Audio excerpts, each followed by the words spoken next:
ఆంధ్రప్రదేశ్ రాష్ట్రంలోని ప్రభుత్వ ఉద్యోగులు, ఉపాధ్యాయులు మరియు పెన్షనర్ల జీవితాల్లో కొత్త వెలుగులు నింపేలా కూటమి ప్రభుత్వం కీలక నిర్ణయాలు దిశగా అడుగులు వేస్తుంది. ముఖ్యమంత్రి నారా చంద్రబాబు నాయుడు గారు, డిప్యూటీ సీఎం పవన్ కళ్యాణ్ గారు మరియు మంత్రి నారా లోకేష్ గారు ముగ్గురు కలిసి రాష్ట్రాన్ని ప్రగతి పదంలో నడిపిస్తూ ఉద్యోగుల సమస్యల పరిష్కారానికి పెద్దపీట వేస్తున్నారు.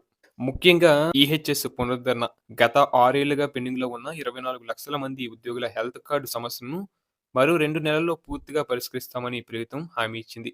కార్పొరేట్ ఆసుపత్రుల్లో నగదు రహిత చికిత్స అందక ఇబ్బంది పడుతున్న వారికి ఇది ప్రాణవాయువు వంటి వార్త.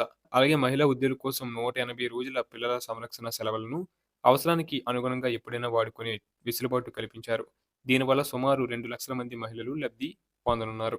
అలాగే పవన్ కళ్యాణ్ గారు క్షేత్రస్థాయిలో సమస్యలను విన్న వెంటనే కేవలం వారం రోజుల్లోనే రోడ్ల మంజూరు, పాఠశాలలకు కంప్యూటర్ల కేటాయింపు వంటి నిర్ణయాలతో ప్రజల మనసు గెలుచుకుంటున్నారు. ఇక ప్రభుత్వం సానుకూలంగా ఉన్నప్పటికీ క్షేత్రస్థాయిలో ఉద్యోగులు మరియు పెన్షనర్లు ఎదుర్కొంటున్న నిజమైన సమస్యలు ఇంకా పెండింగ్ లోనే ఉన్నాయి. చాలా మంది ఉద్యోగులు తమ సొంత డబ్బు జీపీఎఫ్ కూడా విత్డ్రా చేసుకోలేక ఆడపిల్లల పెళ్లిళ్లు మరియు ఇతర అవసరాలకు తీవ్ర ఇబ్బందులు పడుతున్నారు. గత 17 నెలలుగా పెన్షనర్లకు రావాల్సిన బెనిఫిట్స్, పోలీసులకు రావాల్సిన సరెండర్ లీవ్స్ మరియు టీఏ బిల్లులు ఇంకా రావడం లేదు.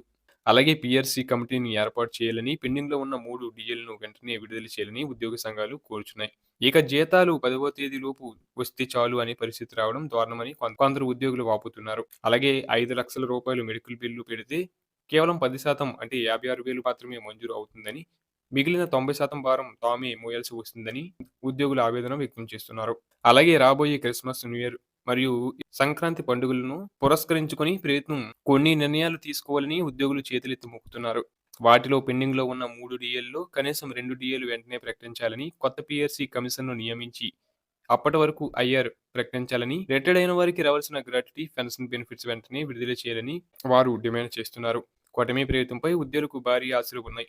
మరి ఈ పండుగ సీజన్‌లో చంద్రబాబు గారు ఎలాంటి నిర్ణయం తీసుకుంటారో వేచి చూడాలి.